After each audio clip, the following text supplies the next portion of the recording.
용감한 토크쇼 직설 시작합니다. 먼저 주식시장 상황 살펴보겠습니다. 장현재 아나운서 전해주십시오. 이 시각 시황입니다. 오늘은 장중 흐름 계속해서 체크하셔야겠습니다. 코스피 상승 출발했지만 지금 중국 전승절 열병식이 시작하고는 변동성이 조금 커지고 있습니다. 지금 강보합과 약보합을 오가고 있는데요. 코스피 현재 강보합권 3,172포인트고요. 코스닥은 낙폭이 커지고 있습니다. 0.3% 내림세 791포인트 가리킵니다. 수급 상황 보시죠. 유가증권 시장 그나마 다행스러운 부분은 외국인이 순매수 기조를 이어가고 있습니다. 1,048억 원 매수 우위 기록하고 있고요. 기관은 1,309억 원 매도 우위, 개인 역시 42억 원 팔자 포지션 취하고 있습니다. 코스닥 매매 동향입니다. 여기서는 메이저 수급 주체 양 매도가 나옵니다. 외국인이 624억 원 팔아내고 있고 기관도 74억 원 매도 우위 기록하고 있습니다. 개인만 홀로 719억 원 순매수 보여줍니다. 코스피 시총 상위 종목 거래가 확인하시죠. 오늘 반도체 투톱 상승세 이어갑니다. 삼성전자가 0.2% 오름세로 69,300원, SK하이닉스가 0.19% 강세, 거래가는 26만 1,000원입니다. LG에너지솔루션만 5위권 내에서는 유일하게 0.1% 약세 보여주고 있고요. 삼성바이오로직스가 0.3% 오름세, 한화에어로스페이스도 강세 이어갑니다. 0.64% 오름세로 현재 거래가 93만 9천 원으로 집계되고 있습니다. 6위부터 10위도 보겠습니다. 삼성전자 우선주가 0.7% 강세, 현대차도 1% 넘게 반등하고요. HD 현대중공업 오늘은 조정받고 있습니다. 2.3% 내림세, 거래가 50만 2천 원입니다. 기아는 0.37% 오름세로 10만 7,700원, KB금융도 0.83% 상승합니다. 거래가 10만 9,600원으로 집계됩니다. 코스닥 시총 상위 종목입니다. 코스닥 시총 상위 종목 간 분위기가 좋지 않습니다. 지금 5위권 전부 내림세입니다. 알테오젠 오늘은 1% 가까이 하락합니다. 45만 8천 원이고요. 에코프로비엠이 0.58% 약세로 11만 9천 원. 펩트론 낙폭이 큽니다. 4.1% 내림세, 거래가 30만 원입니다. 에코프로가 0.7% 약세로 49,950원. 파마리서치도 오늘은 2.9% 조정받고 있습니다. 63만 6천 원에 거래됩니다. 6위부터 10위도 보시죠. 지금 10위권 내에서 유일하게 HLB만 상승합니다. HLB 1.9% 오름세로 4만 250원에 거래되고 있고요. 한편 리가켄바이오가 1%대 내림세로 14만 5,300원. 레이모 로보틱스도 0.36% 조정받고 있습니다. 거래가 27만 4,500원이고요. ABL 바이오입니다. 1.7% 내림세 9만 1,400원. 삼천당 제약까지 오늘은 0.4% 하락합니다. 19만 200원에 거래되고 있습니다. 시장 특징적인 부분 체크하시죠. 오늘 핵융합 에너지 관련주가 상승합니다. 엔비디아 벤처 투자 부문인 엔벤처스가 커먼웰스 퓨전 시스템즈에 투자하면서 국내 주식시장에서도 핵융합 발전 관련주에 관심이 쏠리고 있는데요. 이쪽에서는 삼화 콘덴서가 18% 넘는 강세, 거래가 31,350원이고요. 모비스가 2.8% 오름세로 3,035원. 부산 에너빌리티도 3.3% 강세 기록하고 있습니다. 거래가는 62,400원입니다. 이어서 휴대폰 부품주도 오름세입니다. 애플의 아이폰 신제품 발표를 앞두고 기대감 커지는 모습인데요. 전통적인 애플 부품 밸류체인이 여전히 밸류에이션이 저평가돼 있다는 분석들이 나오면서 관련주 부각되고 있습니다. 파이nem텍이 12% 넘는 강세, 거래가 12,990원이고요. 캐스피온이 3% 가까운 오름세 기록하고 있고 KH바텍 역시도 6.3% 강세입니다. 거래가는 13,410원입니다. 외환시장 상황 체크하시죠. 오늘 외환시장 주요국의 재정과 정치 불안 속에 1,395원으로 상승 출발했습니다. 9시 30분 기준으로는 레벨을 높이면서 1,396원 10전이었고요. 지금은 다시 1,395원 80전대에서 거래되고 있습니다. 지수 보겠습니다. 코스피가 0.15% 강세로 3,177포인트. 한편 코스닥 낙폭 조금 줄였습니다. 0.23% 내림세 792포인트입니다. 국내 증시, 뉴욕 증시 하락 영향을 받고 있지만 일단 코스피 외국인들의 순매수가 지수 하단을 방어하고 있는데요. 장중에 외국인 매수세가 이어질지 수급 상황 고려하시고 외국인들이 담고 있는 종목들도 한 번씩 체크하시면서 대응하시기 바랍니다. 지금까지 시장 상황 전해드렸습니다. 네, 시장의 다양한 이슈들을 풀어보는 시장 따라잡기로 이어갑니다. 유니스토리 자산운용 김장열 투자전략본부장 나오셨습니다. 안녕하십니까? 네, 안녕하십니까? 네. 간밤 미장은 3대 지수 모두 하락했습니다. 네. 좋지 않은 뉴스들이 좀 겹친 것 같습니다. 오늘 우리 장도 이 영향을 좀 받고 있는 것 같습니다. 네네. 어떻게 보십니까? 일단은 몇 가지가 골고루 섞여 있는 것 같습니다. 이제 일부에서는 그 유럽, 정확히는 프랑스의 총리 신임 여부가 다음 주 월요일 날 아마 결정되죠. 그래서 프랑스 국채가 나날이 올라가고 있습니다. 여기에 따라서 유럽발 혹시라도 재정 위기가 확산되는 거 아니냐. 마치 15년 전에 이렇게 약간 확대하시던 분도 생겼어요. 이게 좀 영향을 미쳤다고 보고요. 그다음에 이제 관세에 대해서 미국 관세, 트럼프 관세에 대해서 이제 항고심이 나왔죠. 못한다 이렇게 했는데 결국은 이제 연방법원 대법원까지 가는 건데 거기에 대한 불안감. 만약에 관세가 거꾸로 안 거치면은 뭐 또 재정 적자에 악화되느냐. 사실은 여러 가지 수단이 있으니까 그렇게 확대하기는 의미가 좀 시기상조이긴 한데 그런 것도 좀 있을 수 있고 그다음에 알리바바발에서 IT 쪽에 조금 이제 분위기에서 IT 쪽이 조금 이제 부담을 느끼는 상태가 됐죠. 물론 2월달, 1월 말처럼 딥시크처럼 얼마나 큰 임팩트가 있지는 그때 한번 우리가 홍역을 쳐렸기 때문에 아직 제품도 양산되지 않았기 때문에 확대할 생각은 없다라고 해석할 수도 있습니다만은 사실은 1, 2주 전에 AI 버블론과 함께 전반적으로 IT에 조금 부담이 되는 요인이 아직은 살아있다. 이렇게 말씀을 드리다 보니까 어쨌든 국채 수익률이 10년물짜리가 다시 4.27로 올라가니까 네. 주가가 조금 버거워하는 거죠. 근데 근데 주가가 올랐어요. 그다음에 시세를 추정하는 펀드들이 매수 포지션을 하실 분들은 기관 투자가들이 많이 거의 8, 90%, 90%, 100%를 매수 포지션 잡았기 때문에 네. 조금만 노이즈가 나와도 그거에 영향을 안 받고 갈 수는 없다. 이렇게 이해하시면 좋을 것 같습니다. 네. 예를 들어서 알리바바 쇼크에 대한 해석은 계속해서 시장이 이제 해 나가긴 하겠는데 이전에 이제 딥시크 쇼크와 비교를 해 본다면 전반적인 평가는 그때만큼의 네. 어떤 큰 충격은 아닐 수 있다. 이제 이런 분석이 나오고 있고 하지만 이제 여러 가지 상황들이 안 좋은 거는 예를 들어서 FOMC를 앞두고 있는 불확실성도 있죠.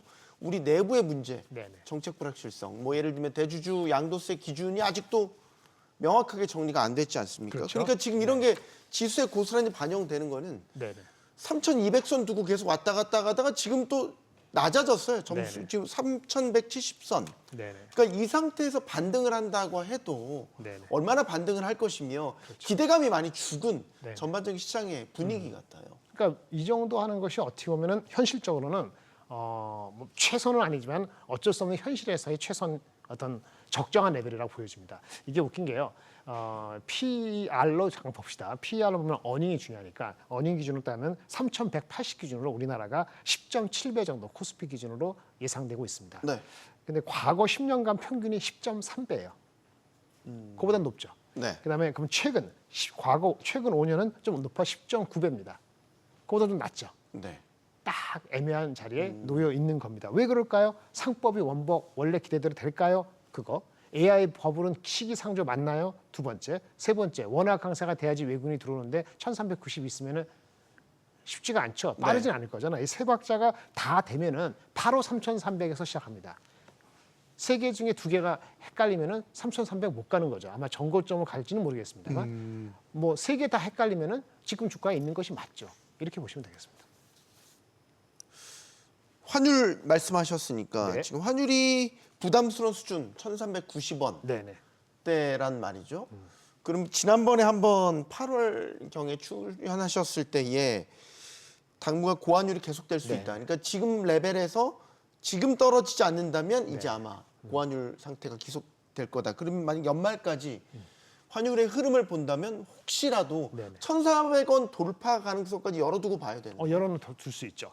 그런데 여론은 둬야 될 것 같고요. 가능성을 배제는 못하는데 설사 1,400이 상징적으로 좀 스켜 올라가서 좀 머문다 하더라도 그 원인에 대한 해석이, 그러니까 이유에 대해서 사람의 반응 관점이 작년 연말이나 올 연초하고 다르기 때문에 아마도 그 해석에 따라서는 충격이 과거만큼 있지는 않을 것 같아요. 왜냐하면 과거에는 우리나라 정부 자체, 우리나라 자체에 대한 추경도 없었고 진짜 경제 성장 무너지고 그다음에 전국이 진짜 불안하고 이럴 때 1,400이 됐기 때문에 지금 만약에 올라가는 거는 우리나라하고 미국하고의 달러하고 원화하고의 단순 비교뿐만 아니고 유럽이라든지 다른 나라하고 했을 때 달러의 가치가 일시적이나마 강세일 수 있다. 그런 요인에서 원화가 강세가 잘 안 되고 그렇죠? 네. 그럴 수 있다라면 다 똑같은 1,400이라도 좀 다르게 해석할 여지가 있어서 그 네거티브 임팩트는 얼마 전에 연초나 작년 연말 같이 그렇지는 않지 않겠냐라는 생각 정도 있기 때문에 물론 그렇다고 해서 영향이 없는 게 아니고 1,300, 1,400 있으면은 외국인이 빨리 안 들어옵니다.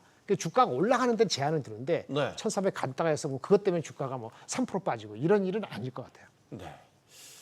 일단은 연말까지 정말로 1,400원까지도 돌파할 수 있는 열어놓고 환율을 좀 봐야 된다는 점. 자, 이제 섹터로 가보죠. 최근에 좀 눈에 띄는 섹터가 네네. 조선방산, 특히 네. 방산. 방산 지금 유럽연합이 우크라이나의 군사 지원 계획 뭐 이제 이런 소식이 다시 들리니까 그렇죠. 방산주가 여기에 다시 반응을 하고 있네요. 그럼 분위기가 이제 다시 한번 또 바뀌는 시점인 거라고 봐야 되나요? 이벤트 드리븐이라 말씀드렸는데 조선이고 방산이건 많이 올라왔어요. 네. 마치 미국 주식이 많이 올라왔지 다 이유가 이거 정당한 데서 올라왔죠. 그리고 방산만 말씀드리면 우크라이나 러시아 전쟁이 어떻게 협상이 진행냐에 따라 갖고 완전히 오늘 아침하고 내일 저녁하고 다 다른 겁니다. 네. 그럼 그 위험 부담을 안고 가시면 돼요. 그 변동성을 안고 이벤트 드리븐 하는 겁니다. 왜? 주가가 많이 갔기 때문에. 단 유럽의 또는 미국의 카운터파트, 그러니까 피어 그룹이라죠. 동정 기업이 추세적으로 무너지지 않으면 우리가 조정을 받더라도 다시 올라오려는 기본적인 방향성은 살아 있어요. 이게 웃긴 게 그래서 주가 올라갔다 이벤트 드리븐이 끝이냐 아니냐 그건 잘 모르겠다. 그러면 이제 트레이딩이죠. 그리고 다른 섹터가 날아가면 항상 그렇듯이 반도체가 날아가면 그쪽으로 수급이 뺏기죠. 2차 전지가 가면 뺏기잖아요. 근데 그게 애매하다? 그럼 여기서도 빠져나가기가 쉽지가 않은 겁니다. 네. 딴 데 가서. 그래서 방산과 조선이 관세하고도 조금 무관시되고 여전히 그게 있다 보니까 이벤트가 소멸될 것 같다 않을까에 따라서 계속 왔다 갔다 하는 이슈입니다. 다만 주가 레벨이 올라왔기 때문에 목표 주가하고의 괴리가 확 좁혀들었을 때는 조선주도 마찬가지인데 언제든지 하루에도 변동성이 큽니다. 잠깐 말씀드린 우리 LIG 같은 경우도 네. 왔다 갔다 하는데 결국은 고점 대비 내려간 상태에서 안 올라오잖아요. 한번 맞고 나서. 조선도 마찬가지로 어저께 왔다 갔다 많이 했는데 이제는 그 기자재까지 올라가서 뭐 세진중공업도 그렇고 뭐 HJ중공업도 난리가 났는데 어저께도 보시면 아침하고 오후하고 차이가 한 10%가 하루에 왔다 갔다 합니다. 그게 뭐냐? 주가 레벨에 대해서 고민하기 시작한 거예요. 이벤트가 빠졌을 경우에 언제든지 내리치고 딴 데 갈 수 있다. 내리치고 딴 데 가는데 삼성전자가 7만 5천 원 가면 발로 다 무너집니다. 다 무너질 거예요. 환율이 만약에 1360이 되면서 다른 섹터를 골고루 끌고 나가는 게 아니고 환율이 계속 윈인데 만약에 한 섹터가 반도체나 2차 전지가 확 끌어올리면 기존에 주저했던 세력, 이벤트 드림은 무너집니다. 수급적으로 그렇다. 그걸 염두하시고 목표 주가 괴리가 너무 붙은 거는 그때 쫓아가는 거는 딱 물리기 십상이다. 이건 항상 조선이건 방산을 갖고 계셔야 됩니다. 평화협정 어떻게 될지 전쟁이 하다가 갑자기 휴전할지 알 도리가 없잖아요. 그는 자기의 트레이딩 스킬에 걸려 있다고 말씀드릴 수 있겠습니다. 그러면 제약바이오 쪽은 이것도 지금 이벤트 드리븐이라고 봐야 되네요. 왜냐하면 일단은 이벤트라고 본다면 최근에 비만 치료제 국내에서 이제 마운자로도 새로 이제 출시가 됐고 미국이야 이제 경쟁 관계가 됐고 네. 그래서 그런지 이제 국제 코스닥에서도 이제 제약바이오주들 이런 특히 이제 비만 치료제 관련주들이 또 올랐어요. 그리고 이제 금리 인하 가능성도 점쳐지고 있고 이렇게 되면 자연스럽게 이제 금리 인하 수혜주로서 제약바이오가 다시 부상될 가능성도 있고. 제약바이오는 조금 더 이유가 있죠. 이벤트 드리븐 요소가 아까 마운자르나 뭐 이렇게 이런 그 릴라이리 노보노디스크 그거의 부하 내동 내지는 비슷한 흐름으로 갈 거라는 이벤트 드리븐이 있고요. 또 이벤트 하나는 이건 다른 건데 폐암 학회가 이번 주 금요일부터 있습니다. 아 학회 예. 사실은 이거 비만 때문에 폐암이 별로 눈 가린 것 같은데 유한양의 리가캠, 뭐 에스티팜 이런 것들이 영향이 있어요. 발표하기도 하고 뭐 그 줌에서 뭐 이미 했거든요. 그래서 이벤트 드리븐이 있고요. 그 다음에 금리 인하가 한 번으로 끝나는 게 아니고 지속적일 수 있다. 확 하는 거. 그러면 당연히 2차 전지하고 정성장주죠. 근데 2차 전지는 다른 근본적인 수요에 대한 이슈가 없지 않기 때문에 그거보다는 앞서 있죠. 그다음 세 번째, 우리 자체적으로 실력이 좋아졌죠. 어저께 올릭스 상한가 간 거 있지 않습니까? 네. 그거는 이제 MESH라고 MASH 그 비알코올성 지방 간염에 대한 간에 대한 건데 그 비만에서 나오는 확장이란 말이에요. 이것이 한미약품, 그다음 올릭스, D&D 파마텍이 다 각자가 성과를 내고 있기 때문에 그렇습니다.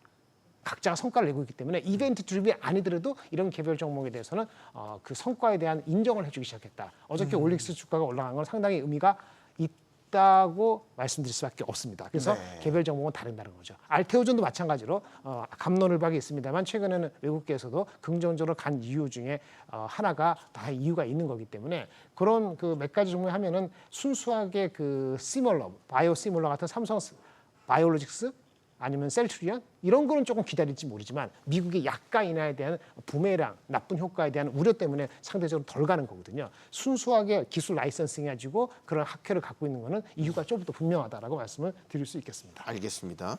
자, 이건 어떻게 보십니까? 이것도 이벤트성이냐? 노란봉투법이 국회를 통과하니까 로봇주가 급등했어요. 노란봉투법에 대한 노무 부담으로 인해서 고용을 줄이고 네. 로봇으로 자동화할 것이다 네. 라는 일종의 이제 네. 미래 트렌드를 반영한 거죠. 네. 선반영한 거죠. 네. 그러면 이제 로봇주는 정말로 실력이 올라갔냐. 네. 네. 그러면 이벤트로만 끝나지 않겠죠. 네. 여기에 대한 판단은 어떻게 해요? 네, 이벤트성은 노란봉투법은 이벤트성이 크다고 봅니다. 노란봉투 그 이펙트는 이벤트성이라고 봅니다. 그것만입니까? 그것만이 아니죠. 근데 그거 말고 다른 이벤트가 있죠. 하반기에는 로봇 관련주가 상장을 앞두고 있습니다. 우리 말고도 우리 아시는 유니트리 이런 거 그게 뭐 한 PSR로 세일즈가 아니고 PSR로 15배 정도까지 얘기가 되고 있는 주가 매출 비율 말씀하시는 주가 매출 거군요. PER이 아니고 네. 원래 그 비쌉니다. 그 UB텍이라고 상장돼 있는 건데 그건 조금 더 비싸죠. 상장돼 있는 거, 상장 다 있는 거. 그다음에 ABB라고 스위스 스웨덴의 그 중전기 기업 있잖아요. 걔네들도 로봇 분야를 분사해서 IPO하려고 합니다. 그것도 PSR이 얘기되고 있고 보스턴 다이내믹스는 올해는 몰리도 내년도 되면은 되겠죠. 물론 피규어 AI만큼 PSR을 50배 줄지 보스턴 다이내믹스가 20배 받을지 15배 받을지 모르지만 그런 피어 그룹이 움직이면은 노란봉투법하고 별도 이슈는 남아 있는 거라고 말씀을 드릴 수 있겠습니다. 그런 게 반영이 됐기 때문에 최근에 단순히 노란봉투 말고도 이펙트가 있었다. 뭐 이렇게 보여주는 거고요. 특정 종목 말씀하신 그렇지만 로보티즈 같은 경우가 작은 종목을 상대적으로 유상증자도 하고 여러 가지 이슈가 있었는데 미래에 대한 성장성을 본다면 장기적으로 볼 수는 있겠죠. 하지만 지금 레벨은 조금 다소 미리 반영된 측면이 있다라고 보여집니다. 네, 저희가 이제 섹터별로 이제 짚어봤는데 다시 지수로 가보면 네. 요즘에 거래대금 많이 줄었더라고요. 네, 그렇습니다. 일평균 거래대금 8조 수준까지도 네네. 떨어졌고 이게 6월에 비하면 거의 반토막. 네네. 이니까 증시가 활력은 많이 잃어버린 것 같아요. 그리고 9월이 또 전통적으로 약하죠. 약세장이라고 하니까 이게 9월 반등을 기대해도 기대감이 크지 않고 네네. 그럼 이제 이 상태로 계속 3,170, 네. 3,120 이 사이에서 계속 흐르는 이런 장세 네네. 이걸 예측해야 네, 되나요? 그렇게 예상하면 됩니다. 8월 우리가 9월 달이 나쁘다고 할 때 우리나라보다는 외국 걸 보자고요. S&P 500 같은 경우에 9월 달이 가장 약한 거는 맞습니다. 지난 25년간 하면은 9월 달에는 떨어질 확률이 55%였어요. 근데 S&P 500은 25년 동안 계속 성장했죠. 네. 그러니까 떨어지면 안 돼요. 대부분의 달이 올라야 되는데 유일하게 가장 많이 하락한 달이 9월 달이고 평균 마이너스 1.5%입니다. 너무 실망하지 마세요. 마이너스 1.5 하고 나서 10월 달에는 평균 1.2% 업. 12월 달에는 2% 이상 업입니다. 그래서 결국은 9월 달 내려가면 사면 되지 않느냐 이렇게 보는 거고 이걸 한국에 대충 비슷하게 우리는 상법 이슈가 있습니다만 대입할 수도 있겠죠. 8월 달에 네. 여름 휴가 갖고 와서 돈을 많이 써가고 현타온 거죠. 그래서 그 돈을 더 쓰기에는 그 어떤 그 위험자산에 대한 투자가 9월 달에는 조금 쉰다. 이런 얘기도 있고요. 이유는 잘 몰라요. 그리고 미국은 9월, 10월 달에 회기 연도가 끝나는 달이 많습니다. 네, 그래서 그렇죠. 그런 거 정하면은 미국은 조금 더 뚜렷할 수 있고 한국은 조금 약간 트위크해서 봐야 됩니다. 상법이나 이런 게 있기 때문에 그러니까 미국이 2% 빠지는 거 대비해서 우리는 또 2% 빠질 때까지 아무것도 안 한다. 이건 안 돼요. 그래서 주가는 만약에 이게 2,900 가는 것이 확 싫지 않다 그러면 주시장에는 약 한 70%, 한 60%는 진입해 있어야 됩니다. 하지만 나머지는 언제든지 유의미하게 움직일 수 있는 유연성도 갖고 있어야 되는 어려운 장입니다. 어렵긴 하네요. 근데 9월장이 쉽지 않을 것 내일 같다는 고용 생각이. 데이터 나오는 거 보시고 다음 주 월요일 날 그 과거 1년 전 거 수정하는 역시 고용 데이터 보시면은 금리 인하의 흐름을 좀 더 확인되기 때문에 그때는 방향이 더 확실해질 것 같습니다. 알겠습니다. 자, 우리 장도 좀 흐르고 미장도 좀 지지부진하고 하지만 또 뜨거운 장이 있긴 있습니다. 중국장은 뜨겁습니다. 상하이부터 뭐 항생테크도 그렇고 최근에 이제 뭐 알리바바 쇼크를 미장은 쇼크로 받아들이지만 또 중국 내에서는 기대감으로도 받아들이고 있고 그렇겠죠. 맞죠. 맞습니다. 그러면 이제 중국장 사실 올해 들어와서 중국 지도부가 정책적으로 중국 증시를 부양을 위해서 이제 각종 부양책들을 네. 쓴다라는 기대감들이 반영돼 여전히 유효하다고 보십니다. 여전히 유효합니다. 다만 이제 그 매번 분기별로 실적 GDP가 나올 때는 조금 흔들리거나 또 이렇게 여러 가지 할 수 있겠는데 아직 GDP 넘버가 3분기 넘버가 발표될 건 아니잖아요. 네. 그러니까 지금 9월을 지나가고 추석을 걔네들도 있으니까 9월 달까지는 중국장이 나쁠 것 같지는 않습니다. 지금도 나쁘지 않았어요. 근데 상대적으로 미국보다 언더하거나 한국보다 언더한다 볼 수는 없는데 장은 원래 변동성이 있으니까 개별 종목보다는 ETF나 펀드 개념으로 접근하시는 것이 맞게 될 거고요. 달러 약세가 되는지가 여기도 우리나라 못지않게 그 속도를 가늠할 것 같습니다. 그러면 중국장에 만약에 투자를 한다면 네. 역시 테크군요. 그렇죠. 테크고 미국장 해도 테크고 한국은 거기서 과매도 됐거나 아니면 다른 섹터를 하고 이렇게 하는 게 더 맞을 것 같습니다. 자, 이제 FOMC가 꽤 가까이 왔습니다. 네네. 금리 전망 뭐 이런저런 이야기들이 나오고 있고 고용 보고서도 이번 주반에 나오죠. 그럼 좀 더 뚜렷해지긴 할 텐데 맞습니다. FOMC를 전후로 한 장 분위기가 바뀔 가능성도 있지 않습니까? 바뀔 수가 있죠. FOMC가 17일이니까 5일하고 16, 17 이틀간 예, 우리나라 시간은 17일인가 나올 거예요. 그러면 아까 말한 그 고용 데이터가 5일, 우리나라 6일, 10일 이렇게 나오는 거니까 그거 보면은 17일까지 갈 필요 없는 거죠. 다음 주 화요일이면 대충 다 어느 정도 윤곽이 지금이 만약에 3, 40, 50이라면은 그때는 7, 80이면 가 있을 것 같아요. 관전 포인트는 그러면 이날을 어느 정도는 예상은 하지만 네. 이나 이후의 스케줄을 어떤 식으로 이제 메시지를 내느냐 거기에도 초점을 맞추고 계세요? 그러니까 7만 8천 명이라는 지금 컨센서스 8월달 고용 데이터 비농업 취업자 비농업 수가 부문, 네. 만약에 3만 2만 나오면은 금리 인하는 분명하겠지만은 B컷. 그 빅컷을 할 수 있다고 보는데 이게 7만 명이 아니고 3만 명이 나오고 다음 주에 과거 데이터가 뭐 연간에 70만 명이 이상이 컷한다 이렇게 되면은 금리 인하는 뚜렷한데 빅컷을 하거나 연속으로 할 수밖에 없을 정도로 경기 둔화가 심하다라고 생각하면 당일은 오르겠습니다만 그 다음 날은 또 다른 해석이 들어갈 수 있어요. 그래서 흐름상으로는 그거는 바람직하지는 않은데 그렇게 나오면 그렇게 될 수 있는 거예요. 배드뉴스가 굿뉴스처럼 받아들이겠지만 네. 그 다음 날 그 다음 거래일에서는 또 다른 양상. 배드니스가 too much 배드면은 아프거든요. 투머치 배드면 또 다를 수 있어요. 예. 그리고 만약에 혹시라도 20몇만 명이 나오는데 지금은 그럴 확률이 별로 보고 있지 않은데 그러면 이제 골 때려지는 거죠. 금리 인하를 안 할 수도 있지 않을까? 아니면 하더라도 한 번으로 one and done. 한 번 하고 끝이 아니냐? 이렇게 나오면 주가는 빠지겠죠. 20만 명 나올, 우리 10만 명 밑돈 지가 지금 석 달인가요? 지금 그렇습니다. 조정 한 번 돼가지고 엄청 다 빠졌으니까. 이 골 때려지는 겁니다. 아주 골 때려지는 거는 만약에 20만 명 나와서 흔들어 놓고 3일 뒤에 과거 데이터가 엄청 떨어지는 거예요. 그러면 어떻게 되냐? 데이터 신뢰 없다. 통계국장 자르는 게 당연하다. 뭐 이상한 소리 나옵니다. 장이 나빠지려면 그렇게 되는 거고 일관성 있게 낮게 한 5만 명 이렇게 나오고 과거 데이터도 한 50만 명 컷 이런 식으로 흐름이 일관되게 나오는 것이 베스트 시나리오죠. 20만 명 이상 만약에 비농업 부문 고용 수치가 나오면 또 트럼프 대통령이 어떻게 반응할지도 개인적으로 궁금한 거였습니다. 금값, 은값 많이 올랐더라고요. 네. 이게 지금 시장이 불안하니까 안전자산에 그렇죠. 대한 수요가 맞습니다. 다시 올라가는 흐름이라고 봐야 되겠죠. 그럼요. 금값이 오르고 사실은 아주 최근에는 은값이 더 올랐습니다. 맞아요. 그래서 네. 금값하고 은값하고 할 때는 금이 은값보다 얼마 정도 비싸냐? 지금 한 85배 비싸거든요. 근데 한 70배, 50배 사이가 적정한 거나 봐요. 그래서 그 이상이면은 은이 아직도 저평가입니다. 은이 아직도 저평가긴 해요. 근데 최근에는 은이 많이 따라가긴 했는데 아직도 저평가는 많습니다. 은은 대신에 위험합니다. 위험한 뭐냐면은 규모가 작죠, 금보다. 네. 그러니까 금이 만약에 70, 80% 투자하는데 은을 20%는 오케이 쓰는데 금을 15하고 은을 90하면 굉장히 이거 배팅을 하는 거예요. 왜냐하면 은은 50%가 산업용으로 씁니다. 가전제품, 네. 전기차, 태양광. 근데 여기 산업에 대해서 헷갈리기 시작하거나 조그만 숫 가지고도 금보다 더 움직이거든요. 물론 안전사나 선호하고 만약 이렇게 되면은 은이 낮다 그러면 최근에 6, 7, 8월 달에 이게 확 올라오듯이 갈 수는 있는데 리스크를 생각을 하고 자기의 성향을 봐가지고 일정한 비율 뭐 금이 7, 80이면 요거 한 2, 30 이런 정도의 개념으로서는 아직은 은도 괜찮다라고 말씀을 드릴 수 있겠습니다. 알겠습니다. 시장 따라잡기 여기서 마무리하겠습니다. 유니스토리 자산운용 김장렬 투자전략본부장이었습니다. 고맙습니다. 감사합니다.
중국 베이징 천안문 광장 성로에서 북중러 정상이 한자리에 모였습니다. 중국의 전승절 80주년 기념 행사 참석을 위해서 모인 건데요. 도널드 트럼프 미국 대통령이 촉발한 관세 전쟁에 중국의 시진핑 국가주석이 새 집결에 나선 건 아닌지 전 세계가 주목하고 있습니다.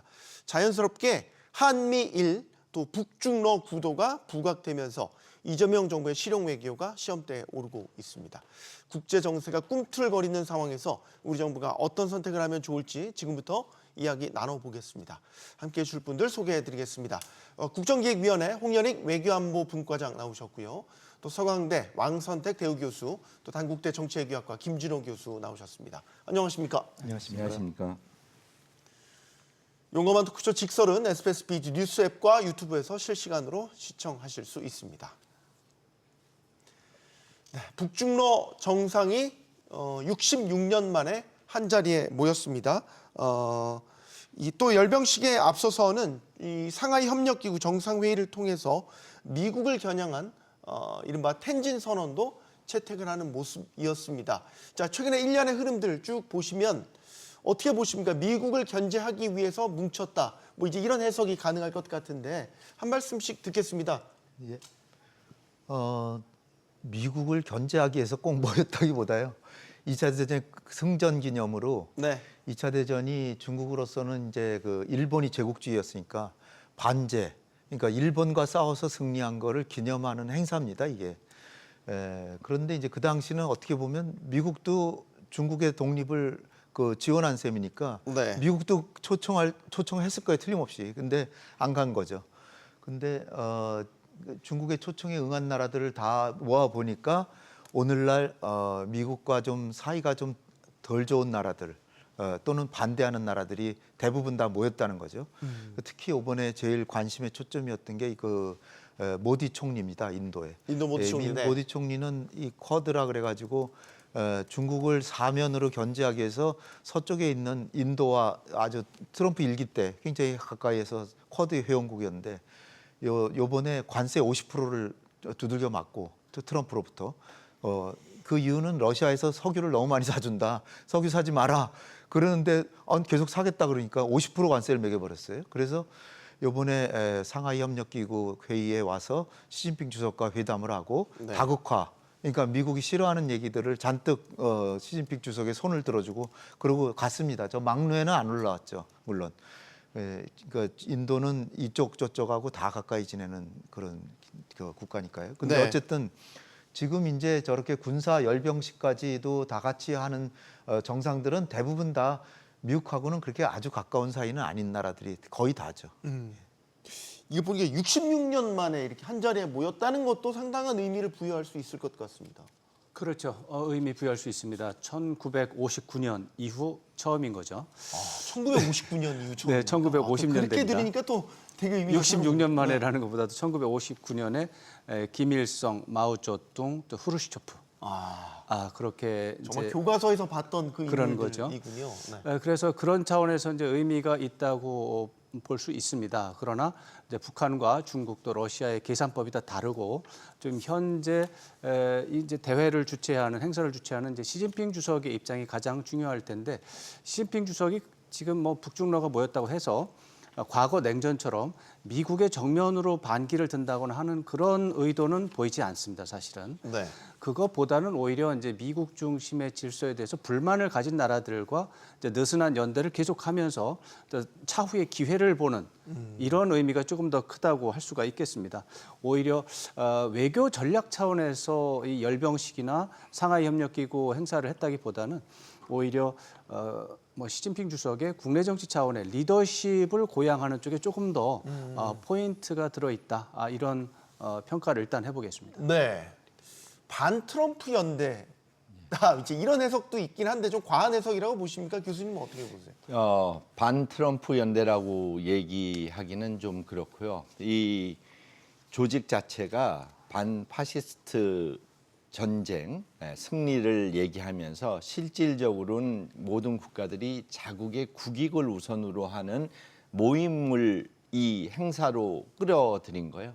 그러니까 중국이 주체가 됐지만 네. 여기서 막루에 올라가는 게 이익이 된다고 생각하는 나라들은 올라간 거고 막루에 올라가는 게 불편한 사람들은 다른 모임에는 나가도 여기는 안 올라가게 됐기 때문에 미중 간의 대립의 가장 중요한 것은 과거로 회귀와 비슷하게 각국이 국내 그 정치 노선을 더 명확하게 하고 국민들을 단결시키기 위한 의도가 많은 걸로 보여요. 중국, 러시아, 북한, 특히 이 지역은 국내 정치 요소의 안정이 더 중요시 되기 때문에 네. 적을 미국으로 놓고 가상 연대를 만들면서 내부 더 공고함에 중점을 두지 않았나 그렇게 봅니다. 이게 하나만 저 여쭤보면 막루에 올라가고 안 올라가고의 어떤 의미가 상당히 다르죠. 네, 이게 군사 열병식이기 때문에 네.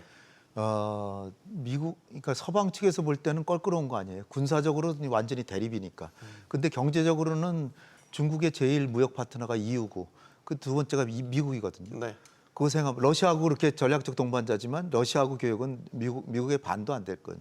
그러니까 이 군사적 의미에서 미국이나 서방의 눈치를 보는 나라들은 안 간 거죠. 특히 이제 제일 주목되는 게 모디 총리하고 네. 에르도안 투르키예 대통령, 그다음에 이집트 원수 이렇게 셋이 이제 안 가고 이제 그 텐진까지만 왔다가 돌아갔거든요.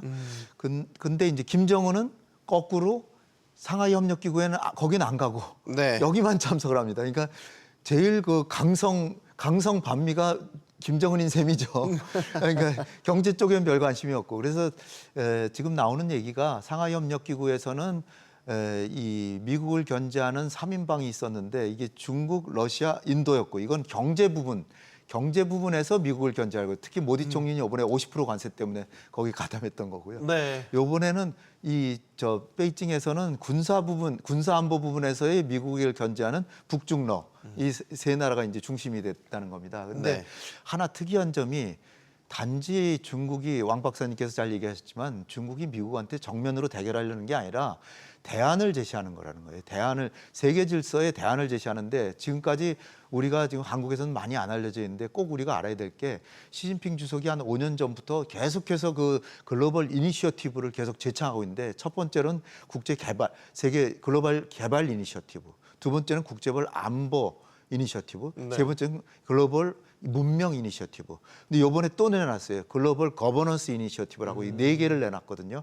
이게 뭐냐면 지금 트럼프 대통령 같은 경우는 미국의 이익이 우선이다 그래서 미국 이익만 아주 생경하게 챙기잖아요. 그리고 남의 나라가 가가지고서 그냥 관세를 그냥 덤토기로 막 매기고 기분 네. 나쁘면 더 매기고 그래서 오로지 미국의 이익만 챙기잖아요. 근데 트럼프 얘기를 들어보면 미국만 보여요. 근데 시진핑은 인류를 얘기하고 문명을 얘기하고 지금 하나 말씀 안 드리는 게 인류 공동 운명체까지도 지금 얘기를 하는 네. 거예요. 그러니까 우리가 세계가 하나의 지구가 됐다라고 1990년대 초반에 냉전 이후에 얘기를 했잖아요. 그거를 오히려 중국이 지금 열심히 제창하고 있고 미국은 나 하나 잘 살자라는 얘기예요. 그러면 이게 지금 당장에는 지금 미국 편이 많지만 중장기적으로 계속된다고 보세요. 미국 편이 많이 사라질 겁니다. 그래서 중국이 편이 더 많아지는 때 중국의 패권 시대가 올 수도 있다는 거죠. 이게 지금 무서운 거예요, 사실. 미국인 패권 경쟁의 결이 다르네요. 그러니까 지금 세계의 운명을 같이 하고 공동으로 같이 번영하고 공동 안보를 하고 이렇게 하자는 나라와 미국만 이익을 챙기겠다라고 날이 아침에 일어나서부터 밤 잘 때까지 미국 얘기만 하는 사람하고 어느 편을 들겠습니까? 제가 미국이 너무 안타까워서 그래요. 우리 동맹국인데 네. 우리의 유일한 동맹국이잖아요. 근데 이거를 장기적으로 보면 심각한 일이 지금 벌어지고 있는 초반부인데 미국인들조차도 이거를 그렇게 심각하게 생각 안 한다는 게 문제입니다. 지금 홍 원장님 말씀에는 좀 다른 분들 의견도 같이 듣고 싶네요. 그러니까 이제 패권 경쟁을 미국과 중국이 하고 있다라는 건데 서로 하는 결이 지금 다른 것 같아요. 미국은 미국 우선주의 얘기죠. 그 대목에서 약간 이제 미세하게 조금 더 말씀을 드리고 싶은 것은 미국과 중국이 경쟁을 하고 있는데 이것을 패권 경쟁으로 볼 것이냐 아니면 다른 형태로 볼 것이냐 전략 경쟁으로 볼 것이냐 이렇게 따라서 좀 분석이 달라질 수가 있어요. 네. 패권 경쟁이라는 표현은 중국이 미국에 대해서 그 최고 패권국이 누구냐를 놓고 싸움을 건다는 얘기가 있는데 그런 의미는 없습니다. 그러니까 패권 경쟁이라는 말은 지금 현재 있어서는 과도한 거예요. 지금은 그거보다 한 단계 아래 전략 경쟁. 나중에 20년 뒤에 30년 뒤에 중국이 더 커지면 최고 패권 국자를 놓고 싸울 가능성이 있으니 미국이 지금 사전에 중국을 길들이기라는 과정이란 말이죠. 중국은 그 과정에서 길들여지기보다는 않으려고, 독자적인 영역을 만들어내기 위한 투쟁을 하고 있는 건데 그것은 패권을 놓고 다투는 건 아니라는 거죠. 그러니까 정면 충돌이 아니라 미래의 상황을 놓고 전략적으로 게임을 하고 있다는 거죠. 같이 공존하면서. 이 부분에 대한 이해가 필요하거든요. 그러면 아까 처음에 말씀드린 것처럼 중국은 현재 미국의 패권에 대해서 직접 도전한 상황은 아니다라고 하는 것이고 그렇다면 중국은 미국에 대해서 불만을 제기할 때 항상 어느 정도의 선은 두고 여유를 두고 꾸준하게 자신의 국력을 증강시키는 데 조금 더 많은 역점을 두고 있다. 이렇게 좀 분석을 해볼 수가 있겠습니다. 네. 중국의 정책 실행의 방향성을 담은 사자성어 중에 하나가 우공이산이라는 예. 말이 있더라고요. 예. 이게 어리석은 노인이 산을 옮긴다. 예. 그러니까 지금은 어리석어 보이지만 결국 산을 옮긴다는 거 아니에요. 이게 예. 긴 싸움을 지금 중국이 어떻게 보면 시작했다라는 생각도 드는데요, 교수님. 그렇죠. 어리석은 사람이라도 꾸준한 희망과 기대를 가지고 하면 하늘이 돕는다는 중국식 전략을 우공이산이라고 하는데요. 지금 간단히 보면은 미국 대 러시아, 중국, 북한의 구조라고 보더라도 네. 우리는 이 러시아, 북한, 중국이 서로 각자 원하는 게 달라요. 그다음에 미국이 가지고 있는 전선은 세계 전선이라면은 북한이 가지고 있는 전선은 동북아 지역에서의 일본과 미국과의 관계 개선을 목표로 가고 있고 네. 중국은 동북아와 동남아, 그다음에 중앙아와 서남아에서 중국의 영향력을 확대하려고 하는데 중국 영향력 확대의 하나가 국내 정치하고도 연관이 돼 있어요. 국내 안정에. 그러니까 사회주의 체제를 유지한다는 국내 안정과 1대1로나 혹은 중국몽이나 이걸 통해서 세계의 비전을 보이는데 그게 다른 나라 사람들은 그 중국어를 이해할 수도 없고 커뮤니케이션에 문제가 있잖아요. 중국인들을 북돋는 데 의미를 둔다 이거예요. 그러면은 세계 전략에서의 미국과 중국의 전략적 대립은 우리가 얘기하는 과거 자유주의 시대의 신자유 시대의 세계화와 지금의 미국의 고립주의 정책은 이것을 우리가 단순하게 냉전으로 볼 것인가? 이제는 냉전과 그 열전이 두 개가 혼합되는 상태로 가고 있는 거예요. 그러다 보니까 경제와 안보 문제에서 여러 가지 거미줄과 같은 복잡 형태를 유지하게 되는 거예요. 그래서 우리가 보면은 이 막루에 올라간 나라와 미국과 관계하는 나라 둘 중에 거리를 두면서 가는 나라 예를 들어 동남아에 이번에 말레이시아가 참가했잖아요. 네. 근데 싱가포르는 다른 자세를 가지고 있어요. 또 하나 베트남 경우에는 미국과 협상하면서 또 이쪽에 참여를 했단 말이에요. 이런 나라들을 이렇게 보면은 패권 경쟁이라기보다는 모든 국가들이 각자 도생을 하기 위해서 네. 기존 네트워크와 미래의 잠재적 영향력이 있는 나라에 대한 선택지를 보여주고 있는 상태로 생각됩니다. 알겠습니다. 정말 그 소설 영화 생각나는군요. 냉정과 열정 사이. 그 말이 맞아 떨어지는 것 같기도 하고. 자, 좀 좁혀보겠습니다. 자, 김정은 북한 국무위원장이 이번에 참석을 했습니다. 어떤 노림수가 있다고 보십니까? 심플하게 질문을 드릴게요. 네, 아주 간단하게 중국과의 관계 개선을 위해서 일단 간 거고요. 그리고 이제 세부적인 다른 목적들이 많이 있죠. 러시아에서 전쟁이 끝날 수가 있습니다. 트럼프가 굉장히 노력하고 있고, 네. 그러니까 러시아가 만약 전쟁이 끝나면 러시아로부터의 전략적 가치 인정이 좀 줄어들 거 아니에요. 그리고 이제 한 1, 2년 러시아하고 협력해 보니까 러시아로부터 많은 지원을 받았지만 그래도 너무 중국하고 비교하면 상대가 안 되는 거죠. 북한의 무역의 90%가 중국입니다. 네. 뭐 90%니까 러시아하고는 5%도 안 돼요. 그렇게 보면 거의 뭐 한 20배 가까이 중국과의 경제가 유대가 깊기 때문에 중국이 조금만 주더라도 러시아보다 훨씬 많이 주는 게 되고 그러니까 이제 중국하고의 관계가 그동안에 아쉬웠는데 이런 얘기가 있습니다. 작년 말부터 김정은이 그 강 관료들한테 중국과의 관계를 개선해라 했는데 성과가 통 없는 거예요. 그래서 이제 안 되겠다. 내가 직접 나서야 되겠다. 그래서 직접 갔다는 거죠. 그리고 이제 또 다른 아주 다른 측면에서 트럼프 대통령이 저렇게 적극 구애를 하니까 언제 만나러 가게 될지 모르는 거예요. 그러니까 저 2018년, 19년에도 저 트럼프 만나기 전에 김정은이 항상 중국을 갔습니다. 네. 그러니까 지금도 미리미리 대비해서 트럼프를 만나기 위한 준비를 해서 갈 수가 있고요. 무엇보다도 경제 사정이 지금 호전이 돼야 되는데 10월 10일이 당창건 80주년 행사입니다. 아주 큰 행사가 있어요. 북한에서도 열병식 10,000명 이상 지금 10월 10일 날 하고요. 그 다음에 엄청난 그 체조, 그 기계체조 뭐 이런 거 하는 거 있잖아요. 네. 거의 막 10만 명 동원해서 한다 그래요. 그 내년 초에는 당창건 행사가 있어요. 아니 당대회가 있어요. 당대회. 네. 5년마다 한 번 하는 가장 큰 행사입니다. 북한에선. 근데 지금 쌀값이 오르고 쇠고기값이 올라가지고 주민들이 그렇게 너무 행복하지가 않은 거예요. 그러니까 경제 원조를 지원받기 위해서 갔다고도 이제 볼 수가 있는 거죠. 사실 그 중국과의 관계가 좀 소원해졌다라는 평가도 사실 있었던 게 사실이죠. 사실이죠. 이제 북한의 지난 몇 년 동안의 외교 관계를 보면 지난 3년 동안은 러시아에 집중을 했던 것이죠. 네. 러시아 우크라이나 전쟁의 여파로 인해서 러시아와의 협력 공간이 커지니까 김정은 위원장은 전폭적으로 러시아에 집중을 한 것이고 원래는 중국하고 같이 3자 연대, 북중러 연대를 해서 반미 연대를 하는 게 원래는 김정은 위원장의 구상이었던 것으로 보이는데 아까 몇 차례 말씀드렸지만 중국은 미국에 대한 직접적인 충돌을 회피하는 쪽입니다. 현재 네. 지금도 마찬가지입니다. 그래서 그때 실패한 거고 러시아와의 협력 관계는 나름대로 이제 계속 추진을 해서 오늘날까지 왔고요.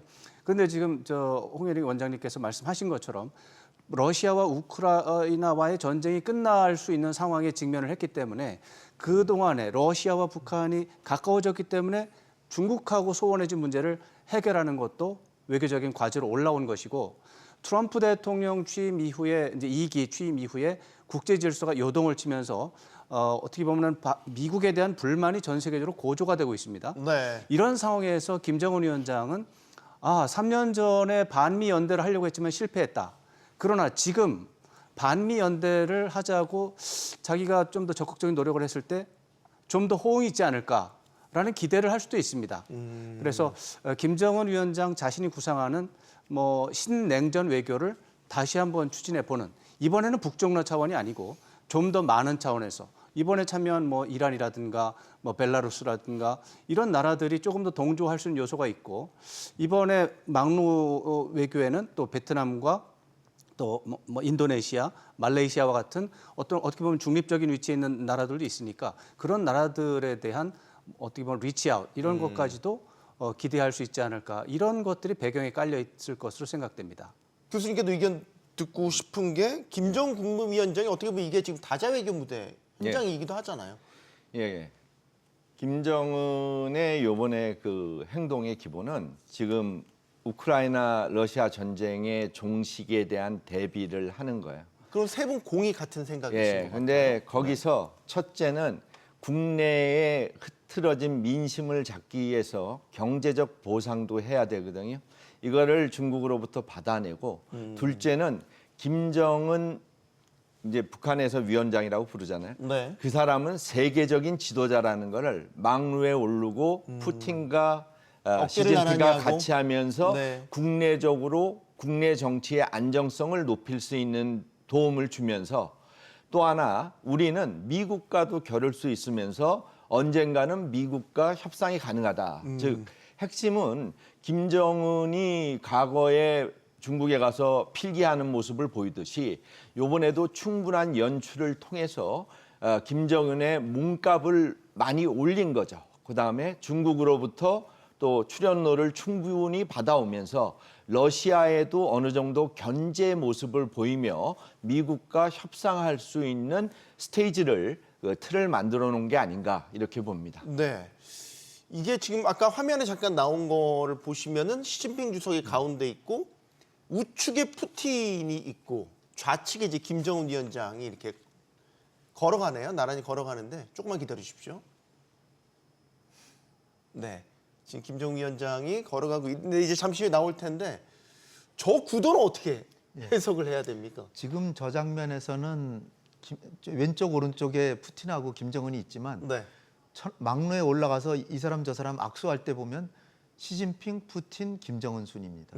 그러니까 역시 푸틴, 그러니까 엄밀히 따지면 푸틴을 제일 우대하는 것 같고요. 네. 그다음에 김정은인데 이 셋이 나란히 있으니까 하나 왼쪽 하나는 오른쪽이니까 뭐 비슷하죠. 근데 저거 아마 북한에다 엄청 이제 선전할 겁니다. 우리 김정은 더 위원장께서 러시아 지도자와 어깨를 나란히 러시아, 하다. 중국 지도자하고 어깨를 나란히 하고 같은 세계적인 반열에 올라섰다. 강성대국 뭐 얘기가 다시 또 나올 수 있게 선전하기 딱 좋게 생겼잖아요. 네. 그러니까 제가 볼 땐 이번에 딸도 데려가고 또 뭐 저렇게 나란히 서고 이렇게 다른 지도자들은 미리 와 있는 것 같은데 거기 가가지고 그 지도자들 다 시진핑하고 똑같이 악수하고 이렇게 쭉 지나가고 하는 저런 모습이 가기 전에 북한의 외교력이 만만치 않구나. 저런 걸 다 하고 지금 저 베이징에 도착할 때 당서열 5위가 나왔고요. 텐진에 도착할 때는 당서열 24위가 나왔어요. 네. 근데 그거는 물론 텐진 시당석이니까 그 사람이 나오고 당서열 24위에. 근데 이 짜이치라고 하는 사람은 당서열 5위입니다. 아주 저 시진핑의 복심이라고 할 수 있는 사람인데 네. 이 사람이 5위고 거기다 왕이 외교부장까지 나온 거예요. 그러니까 의전의 수준이 상당히 외교부 장관에다가 격상됐다. 왕위는 24위고 그다음에 자이치는 5위인데 이 둘이 다 나와서 그 역에서 딱 마주하고 또 베이징 시당서기도 나왔어요.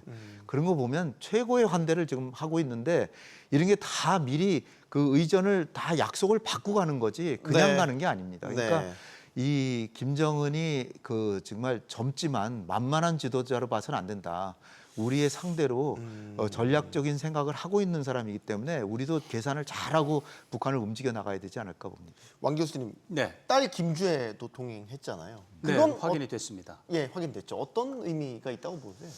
지난 몇 년 동안 이제 김정은 위원장이 이제 자기의 행사에 딸 김주애를 이제 동행을 하는 상황이 많이 벌어졌고 초기에는 뭐 후계자 수업인가 뭐 이런 분석이 많았었습니다. 이번에 특히 외국 방문이라는 차원에서 처음 있는 일이어서 네. 중국의 후계자를 소개시키러 가는 건 아닌가라고 하는 차원에서 분석이 많이 이루어지고 있는데 제가 볼 때는 여전히 시기상조다라는 생각을 저는 하고 있습니다.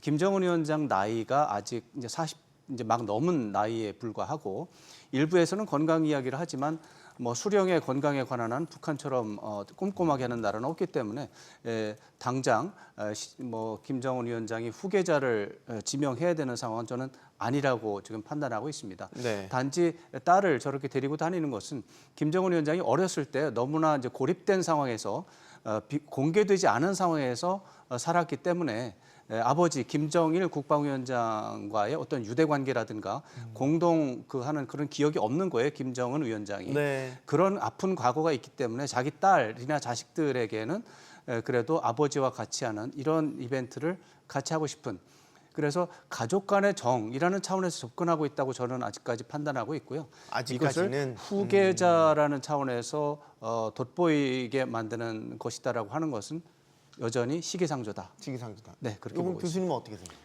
저는 김주애를 국제 무대에 노출시킨 것은 국내적으로 우리는 부드러우면서 강한 강성대국이다. 그러니까 정치 부드럽다. 세계의 어떤 나라와도 우리는 부드럽게 교섭할 수 있는 평화를, 그러니까 여성을 동반한 거 아니에요, 딸을? 네. 그걸 보이면서 김주애의 모습을 통해서 북한의 이미지를 바꾸려는 의도가 있지 않았나 이런 생각이 듭니다. 네. 저게 네. 조금 좀 이례적이긴 한 게요. 사회주의 국가들은 보통 이렇게 그 부부 동반 외교를 잘 안 합니다. 그냥 별로 기억이 없으실 거예요. 예전에 무슨 뭐 네, 없네요. 생각해보니까. 크루스초프라든지 뭐 골파초프는 좀 서방화 돼가지고 조금 그랬지만 라이사를 가끔 동반을 했지만 부부가 같이 가는 일이 드물고요. 지금 저기 오늘까지 나온 화면을 봐도 다른 어느 지도자도 부인을 동반한 모습 그런 게 거의 보기가 어려울 거예요. 본래 잘 안 하거든요. 그런데 또 하나 이례적이라고 보면 사실 부인이 지금 있잖아요. 리설주가 엄연히 있고 지난번에 4차례 중국을 갔을 때 3번이나 리설주를 같이 갔는데 네. 리설주가 만약 유고 상태고 뭐 엄청나게 아프다든지 그러면 모르지만 엄연히 부인이 있는데 저렇게 딸을 앞세워서 이렇게 데리고 다닌다는 거는 상당히 이례적인 거거든요. 그게 중국으로서는 좀 껄끄러웠을 텐데 중국에서는 이게 세습이라는 거는 용납이 안 되는 거거든요. 소련에서도 마찬가지고. 그런데 저거를 용인받은 거는 저거 역시 북한에서 그렇지 않으면 우리 안 갈 수도 있다라고 하여튼 그 협상에 성공했으니까 저렇게 마음대로 저렇게 행동을 하는데 저는 하여튼 북한의 그 외교력은 놀랍다고 보죠. 전 근대적인 거죠, 사실은. 네. 자, 이번 열병식에는 우리 측 인사들도 참석을 했습니다. 일단 우원식 국회의장 참석을 했고요.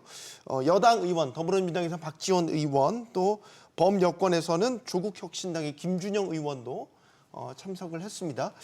어떻게 보십니까? 현지에서 이게 이제 행사다 보니까 서로 인사도 나누고 왔다 갔다 하면서 이렇게 돌발적으로 만날 가능성도 있을까요? 예를 들면 김정은 위원장이나 뭐 그런 상황을 우리가 외교 차원에서 얘기할 때는 조우라고 하는 표현을 네. 쓰는데 의도한 건 아니지만 이제 같은 공간에 있었기 때문에 이제 눈을 마주친다. 이게 가벼운 환담도 나눌 수도 있고. 조우인데 네. 제가 볼 때 김정은 위원장이 사전에 중국과 협의하면서 그런 상황이 벌어지지 않도록 동선을 조정해 달라라고 충분히 어떤 요청을 했을 것이고요. 그런 부분에서 중국은 아주 협조만 한다면 동선이 겹치지 않게 얼마든지 행사를 할 수 있을 것으로 생각합니다. 그래서 제가 볼 때는 조우 상황이 날 가능성보다는 안 나올 가능성이 조금 더 크다. 이렇게 저는 보고 있습니다. 네. 자, 김정은 위원장이 이제 열병식에 참석을 했고 이후에 이제 그 예정된 뭐 스케줄을 이제 많이 예상을 해본다면 예를 들어 북중 북러 회담을 가질 수도 있고 그 외에 다른 국가들과도 릴레이식으로 회담을 가질 정말 다자외교 무대의 일반적인 모습이긴 한데 이걸 이제 김정은 위원장한테 대입을 시켜본다고 하니까 좀 낯설기는 합니다. 어떻게 전망하십니까? 지금 중국 입장에서는 중국의 가장 큰 관심은 미중 관계란 말이에요. 왜냐하면은 푸틴이나 또 김정은 같은 경우에는 미국과 연결이 될 수가 있어요. 하나는 전쟁 문제, 하나는 핵 문제로 이것은 그 동맹의 이탈이 되기 때문에 중국이 무척 두려워한다는 가정을 하면은 이 셋을 하나로 묶어서 연출하기 위한 모습은 할 수 있지만 구체적인 회의를 하는데 셋을 같이 놓아서 하기에는 의제가 합당치 않기 때문에 네. 만찬 장소나 이런 데 같이 할 수는 있지만 회담은 하나하나 나눠서 하고 주인은 호스트인 시진핑이니까 시진핑이 세계의 위대한 지도자로 보이게끔 모든 영상을 잡아내야 된단 말이에요. 그래서 이런 거를 생각하면은 초대받은 김정은, 푸틴 이들도 상하지 않으면서 중국과 친근 관계를 유지하면서 중국 안에서 시진핑의 이미지가 살아날 수 있는 연출 위주로 나갈 거로 보입니다. 네. 이 상태로 보면은 셋이 같이 앉아서 회의하기에는 여러 문제가 북한이나 러시아에 합당하지 않고 또 하나는 미국이 보기에도 그리 좋은 모습으로 보이지 않기에 중국이 그런 일을 하지 않을 것으로 예측됩니다. 네. 북중 회담도 그렇지만 이제 만약에 북러 회담이 이루어지게 된다면 아까 이제 전쟁이 끝나가는 이제 기점이기 때문에 어떤 이야기를 주고받을까? 최근에 북한에서는 그 러시아 전쟁에 파병된 군인들에 대해서 집중 보도도 이루어졌고 네. 김정은 위원장이 직접 명복을 빈다 이런 메시지도 내놨단 말이죠. 뭔가 이게 러시아에 불편한 게 있어서 더 그런 건가요? 그러니까 경제적 지원이나 이런 게 부족하다고 판단해서 그런 것인지. 일단 김 교수님이 중요한 말씀하셨는데 가장 지금 핵심 중에 핵심은 과연 북중러 삼각 정상회담이 있을 거냐 없을 거냐인데 가능성은 이제 크지 않아 보입니다. 특히 시진핑 입장에서는 이 한미일 공조하고 안보 강화되는 걸 굉장히 비판해 왔거든요. 그런 상황에서 북중러가 이렇게 한다는 거는 신냉전 구도 형성을 도우는 건데 신냉전 구도가 형성되는 걸 중국은 지금 바라지 않거든요. 그런 상황에서 그 회담은 있을 것 같지는 않고요. 김정은으로서는 이제 그 시진핑하고 양자회담 분명히 할 거고요. 10년 전에 박근혜 대통령 갔을 때는 오찬을 같이 했대요. 박근혜 대통령하고 네. 시진핑하고. 그건 굉장한 대우죠. 1대1 오찬입니다. 그거는 굉장한 배려를 한 건데 그거는 이제 공식 방문 정도의 수준이고 만찬을 같이 하면 그건 국빈 방문의 수준이라고 그래요. 네. 그런데 김정은이 시진핑하고 과연 식사를 같이 할지 하는데 오찬을 할지 만찬을 할지 이런 게 이제 좀 우리가 관심 있게 봐야 될 것 같고요.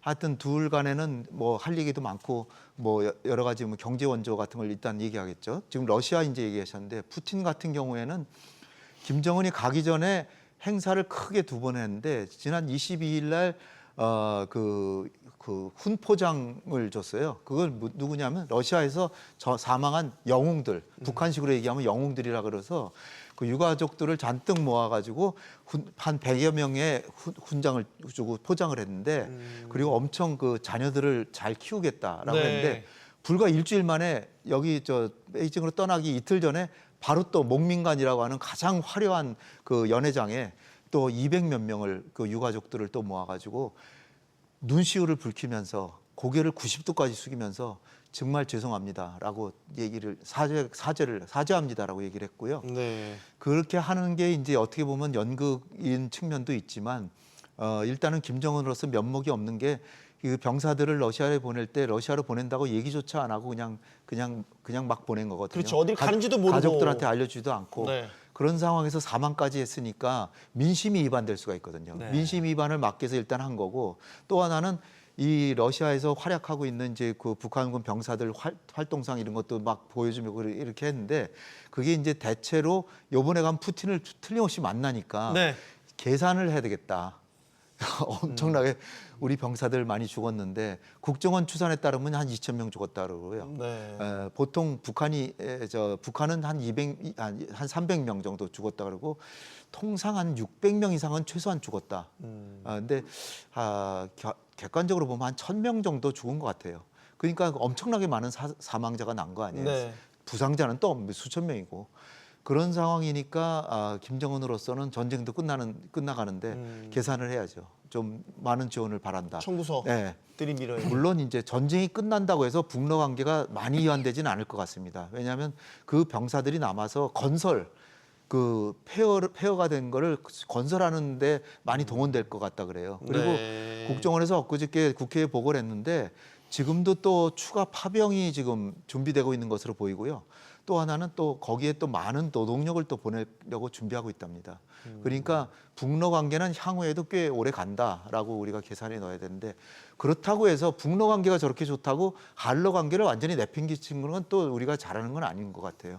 우리 많은 기업들이 러시아에서 지금 활동하고 있는데 그 기업들을 살리고 일단은 우리 기업들 이익부터 챙기고 전쟁이 끝나는 대로 한러 관계도 복구시켜야 되는 게 정부가 해야 될 일 아닌가 봅니다. 네. 미국의 도널드 트럼프 대통령은 북중러 밀착에 대한 것에 대해서 우려하지 않는다면서 시진핑 주석과 푸틴 대통령과 친분이 있다 이렇게 강조하기도 했습니다. 트럼프 대통령의 발언 들어보겠습니다. Not at all. China needs us, and I have a very good relationship with President Xi, as you know, but China needs us much more than we need them. I had actually a very good meeting with President Putin a couple of weeks ago. We'll see if anything comes out of it. If it doesn't, we'll take a different stand. 네, 트럼프 대통령은 또 푸틴과 김정은 위원장에게 안부를 전해달라는 다소 우리 영어식 표현으로 쿨한 입장을 내놨습니다. 속내도 정말 그럴까요? 그럴 수 있습니다. 네. 사실 이번에 보면 인도라는 나라의 이제 어떤 움직임이 사실은 우리는 북중러에 관심이 많지만 전 세계적으로는 인도에 관심이 많았습니다. 이번에 나렌드라 모디가 이제 한 7년 만에 중국에 갔고 그랬는데 사실 어떻게 보면 큰 손실이죠. 아까 처음에 홍현희 원장님께서 말씀하셨지만 최근 몇 년 동안 미국은 인도와의 협력을 강화해서 중국을 견제하는 쿼드라고 하는 조직을 만들어서 중국을 포위하고 감싸는 이런 노력을 했는데 중국을 견제하는데 같이 동료인 인도가 시진핑 주석의 잔치상에 가가지고 같이 웃으면서 환담을 하는 모습은 미국으로 보면 정말 허탈한 장면이 될 수 있습니다. 그런 차원에서 문제가 있다고 봐야 되는데 문제는 인도가 그렇다고 해서 완전히 미국을 떠나서 중국의 품으로 안긴다. 이런 구상은 또 할 필요가 없습니다. 왜? 인도는 미국, 중국과 동급의 강대국이라고 하는 정체성이 있습니다. 네. 그래서 미국과 불만이 있어서 뭐 중국과의 협력을 강화하지만 그렇다고 해서 중국의 뭐 똘마니로 들어가는 일은 없을 겁니다. 그런 차원에서 중국과 인도의 협력에도 어느 정도 한계가 있고 지정학적으로 중국과 인도는 모순이 있습니다. 국경선 모순. 그렇기 때문에 한계가 있기 때문에 네. 미국 입장에서 인도의 지금 움직임은 분명 경계를 해야 될 일이지만 너무 걱정할 필요는 없는 것입니다. 그런 계산해 본다면 뭐 트럼프 대통령의 반응은 합리적인 선에서 우리가 평가할 수 있습니다. 교수님, 인도가 저울질을 한다는 생각도 들고 분명히. 이 인도는 사실 중국과의 관계에서도 파키스탄의 대립각을 세우면서 견제 역할을 하면서 또 중국과 협력도 많이 해요. 또 러시아 협력도 많이 하는 나라이기 때문에 사실 그 국가 자체가 여러 주로 나눠져 있고 민족도 많이 나눠져 있어서 단합이 어려운데 외교 문제에서는 아주 교활할 정도로 잘 빠져나가는 시릭 외교를 하고 있다고 보면 됩니다. 이런 면에서 인도가 막루에 올라가지 않으면서 상하이 협력기구에 갔다 왔다는 것은 미국에 대한 하나의 시그널을 보낸 거지 미국과 협력을 안 하겠다는 얘기는 아니라고 보입니다. 그리고 트럼프가 또 여기서 얘기한 say hello to them 하고 이렇게 메시지 전해달라는 거는 이 트럼프는 선수 치는 전략, 앞에 보는 전략의 도사예요. 즉 얘기하면은 러시아하고는 우리 우크라이나 러시아 전쟁 때문에 유럽에 있건가 회담할 것도 많고 네. 북한은 나랑 회담을 해야 되니까 가서 오버 액션 하지 말고 잘 자제하고 오라고 인사말을 보낸 게 아닌가 이렇게 예측됩니다. 인도 입장에서는 미국에게 나름 섭섭할 수 있는 거는 계속 트럼프가 예를 들면 인도가 민감해하는 이슈들을 건드렸지 않습니까? 파키스탄 편을 든다라든지 뭐 카슈미르 영토 분쟁 문제에 있어서도 해결을 자처했지만 사실 인도가 되게 민감해하는 이슈. 그러니까 이런 식으로 계속 벌집 쑤시듯이 건드려 놨는데 인도가 어떻게 보면 중국 쪽으로 조금 기우는 게 당연한 건 아닌가 이런 생각도 들기도 해요. 중국한테 조금 기우는 모습도 보이지만 우리가 무엇보다 인도에 대해서 인식해야 될 거는 수백 년 동안 영국의 식민지여서 서방에 대해서 굉장한 반감을 가슴속에 갖고 있어요. 네. 인도 사람들은. 그래서 반서방적인 그 기질이 상당하고요. 두 번째는 그런 상황에서 2차 대전 이후에 소련이 인도 편을 많이 들었기 때문에 소련하고 굉장히 가까웠고 지금도 러시아하고 아주 긴밀한 관계입니다. 미국보다 오히려 러시아하고 더 가까운 관계죠. 그리고 무기도 엄청 사오고요. 어느 정도냐면은 러시아가 무기를 파는데 중국이 제일 많이 팔 것 같지만 인도에 거의 비슷하게 팔고요.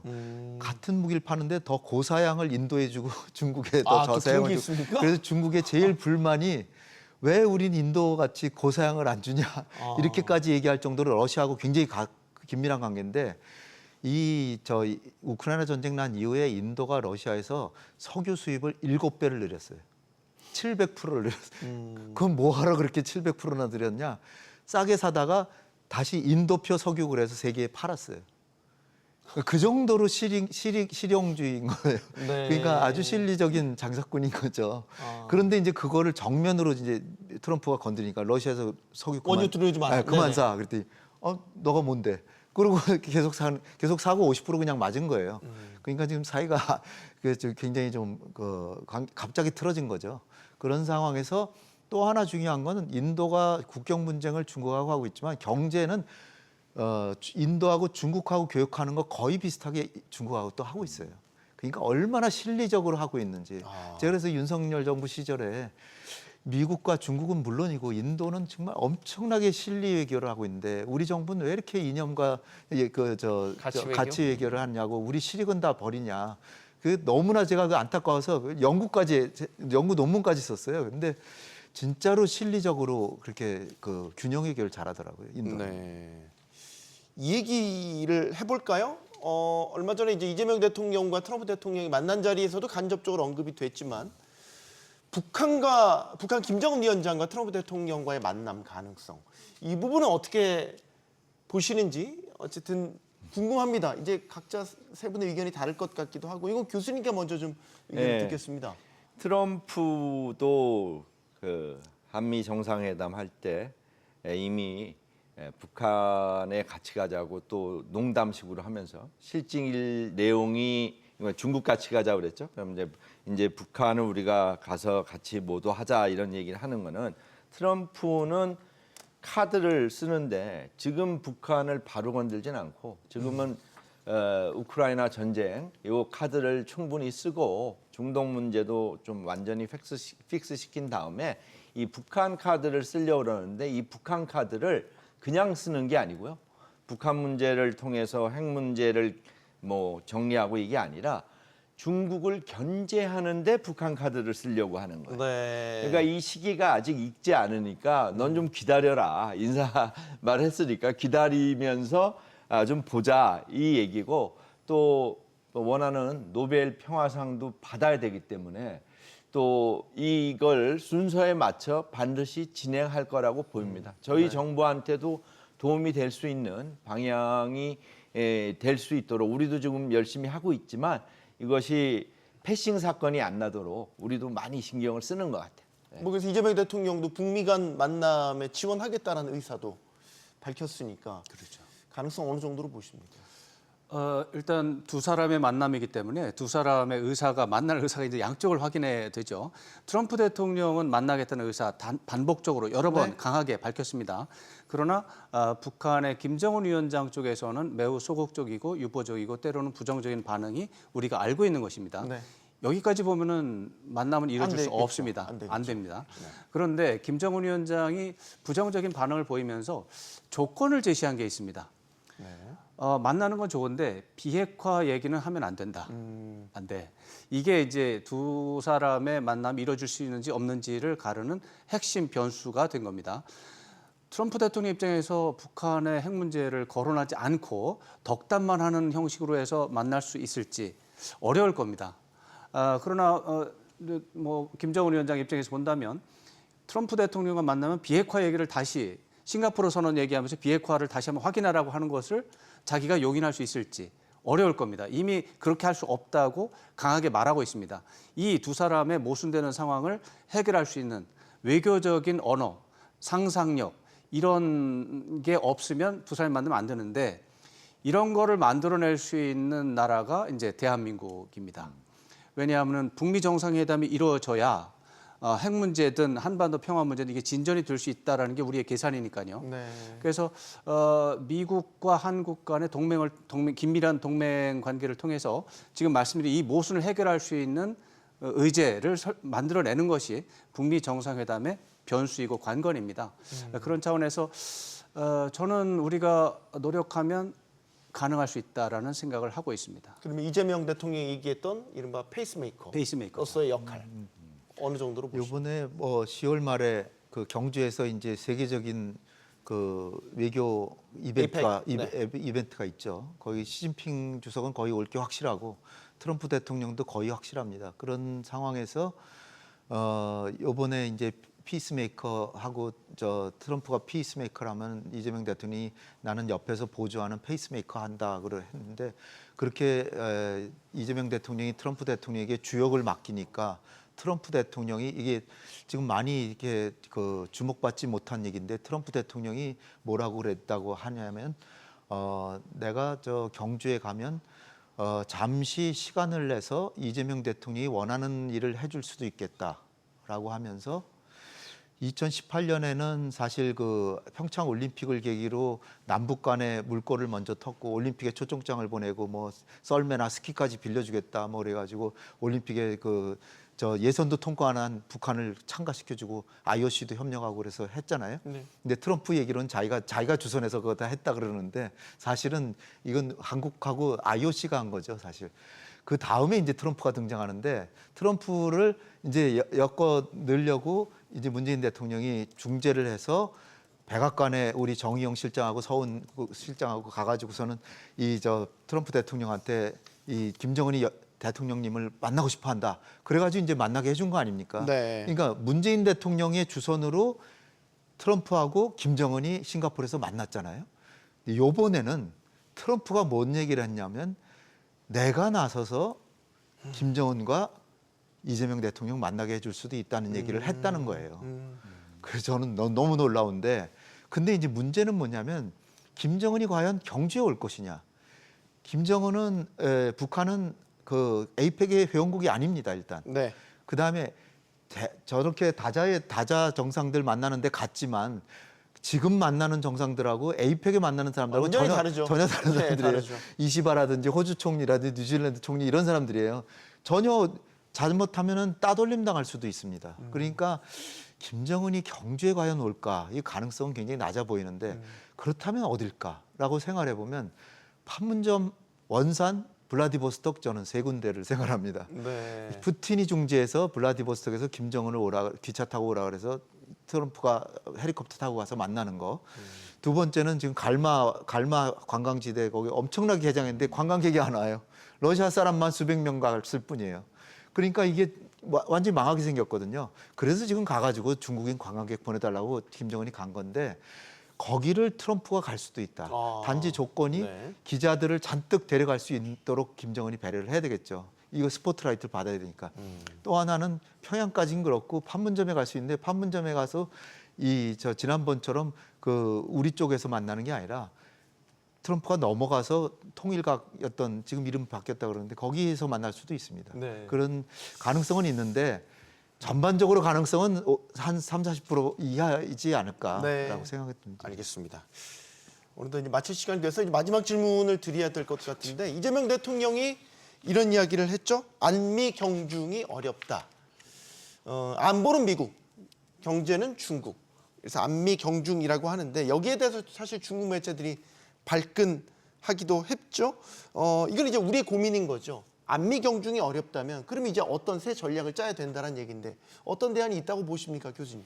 이 안미 경중에 대한 얘기를 미국에서 하셨잖아요. 근데 모든 국제 정치가 앉아 있는 데서 세상을 보면은 발언 내용이 좀 바뀌게 돼요. 즉 듣는 사람 입장이나 말하는 사람 입장이. 그래서 네. 미국에서 안미 경중을 얘기하면은 미국을 중시한다는 얘기처럼 들리지만 이것을 다시 한국 안방에 와서 안미 경중을 얘기하면은 이제 단편적으로 흑백으로 안보는 미국, 경제는 중국이 아니라 안보도 중국과 협력할 수 있고 경제도 협력할 수 있다라는 우리는 플렉시블하게 바뀔 수가 있는 거예요. 근데 이것을 또 중국 천안문에서 들으면은 미국과 친하다는 얘기야? 그러면 안 되지. 우리와도 전략적 협력을 강화하자. 그래서 이거는 언어적 레토릭이지만 네. 우리는 중국, 미국 어디 하나 무시하지 않고 협력을 하면서 동북아, 한반도 평화 안전을 발전시키기 위한 노력을 하겠다는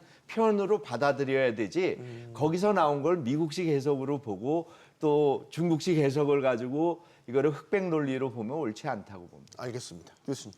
네, 사실 안미 경중이라고 하는 표현이 나온 것은 2015년 정도 전후로 해서 중국과의 교역량이 뭐 폭증을 하는 상황 네. 속에서 미국과의 교역량을 뭐 2배 정도에 해당할 정도로 그런 상황을 이제 반영한 용어인데 지금 상황이 바뀌었습니다. 사실은 미국과의 교역이 꾸준히 늘어서 수출의 경우는 중국과 거의 대등한 상태에 이르렀습니다. 앞서기도 합니다. 네. 예, 그런 상황이 됐기 때문에 2010년대 중반에 안미 경중이 나올 때 상황이 일단 달라졌다는 점을 반영했을 가능성 그런 부분도 좀 있다고 봐야 되고요. 그럼에도 불구하고 우리가 미국과 중국 사이에서 어떻게 균형을 잡을 것이냐에 대한 문제는 사실 의외로 쉬운 데서 답을 찾을 수가 있습니다.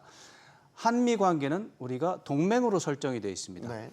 동맹이고 중국과의 관계는 전략적 협력 동반자라고 해서 크게 봐서 동반 관계입니다. 네. 동맹과 동반은 급수가 상당히 다른 개념입니다.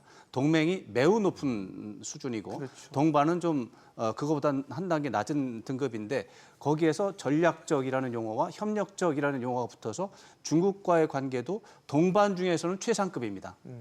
그래서 이런 거를 고려했을 때 동맹과의 관계의 적절한 우리가 협력을 하게 되면 문제가 없는 것이죠. 그러면 중국의 입장에서는 동맹이 아니기 때문에 동반 관계에서 협력하는 수준에서 미국보다 한 단계 정도 낮은 수준의 적은 수준의 이런 협력이라고 하는 것은 중국도 감내할 수 있는 수준이 된다고 네. 보기 때문에 안미 경중이라든가 이런 미중 사이에서의 문제에서 너무 고민할 필요가 없다. 동맹 관계, 전략적 협력 동반자에 맞게 외교를 하면 된다. 이렇게 생각합니다. 원장님. 예, 두 분이 잘 설명해 주셨고요.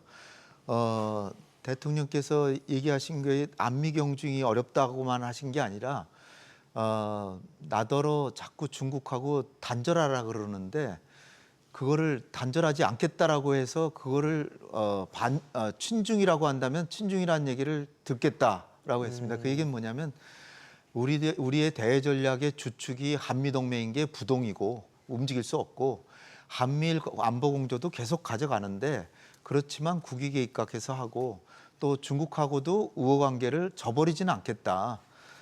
그런 취지의 말씀이고요. 그러니까 비율로 말씀드린다면 안미 경중이라 그러면 딱 50대 50 이렇게 되는 것 같은데 그게 아니라 진보 정부 우리 민주당 정부에서도 항상 보면은 미국 70, 중국 30 이 정도였는데 한국 보수 정부 특히 윤석열 정부에서는 미국 95, 중국 5 이렇게 했거든요. 그렇게 할 수는 없다는 얘기고요. 그러니까 지금 향후에도 미국에 대해서는 한 70 내지 75, 중국에 대해서는 30 내지 25 이렇게 하겠다는 그런 전략을 이렇게 그냥 달리 표현하신 네. 거다 이렇게 보여집니다. 알겠습니다. 자, 한미 일대 북중러의 구도가 부각되는 것, 신냉전의 신호탄이다 이런 평가가 나오죠. 하지만 우리에게는 더욱 다원화되고 복잡해진 국제 질서가 펼쳐지고 있다는 것을 뜻하기도 합니다. 이재명 정부가 내건 실용 외교의 또 다른 시험대이기도 하고요. 토론 마치겠습니다. 여기는 모든 경제가 모이는 SBS 퀴즈입니다. 시청해주셔서 고맙습니다.